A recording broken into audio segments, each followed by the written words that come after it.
The Xiaomi Smart Projector L1 is a compact, high-budget, friendly projector that runs Google TV natively and supports up to 1080p resolution. It's designed for plug-and-play use with built-in Wi-Fi, HDMI, and USB ports, making it ideal for streaming platforms like Netflix, YouTube, and Disney+. The interface is smooth and voice control via Google Assistant is responsive.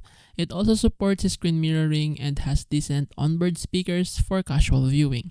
However, the L1's brightness is limited to around 150 to 200 ANSI lumens, which means it struggles in well-lit environments. Colors appear washed out unless used in a dark room, and HDR support is minimal. Keystone correction and autofocus are present but not always precise, requiring manual tweaks.